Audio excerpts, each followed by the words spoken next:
मालिक हैं और आप अपने मकान को या कमर्शियल प्रॉपर्टी को रेंट पर देने जा रहे हैं, तो आपके दिमाग में एक बात होगी कि एक रेंट एग्रीमेंट बनवा लेते हैं और उस रेंट एग्रीमेंट पर एक एग्रीमेंट हो जाता है। जब आप रेंट एग्रीमेंट से कोई भी डॉक्यूमेंट क्रिएट करते हैं तो उसे किराएदार और मकान मालिक दोनों को बराबर के अधिकार होते हैं और किराएदार को उसमें रेंट कंट्रोल एक्ट के तहत न्यायालय में जाने का अधिकार होता है।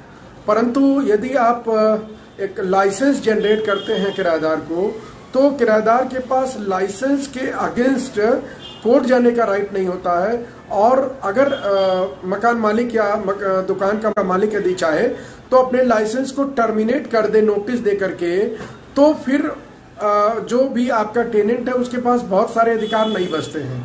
तो अगर लाइसेंस का टर्मिनेशन हो जाने के बाद भी यदि कोई आपकी प्रॉपर्टी में बना रहता है तो वह इलीगल पजेसर आपकी प्रॉपर्टी में माना जाएगा, जबकि रेंट एग्रीमेंट के समाप्त होने के बाद भी वह आपका रेंटल पर्सन ही माना जाएगा।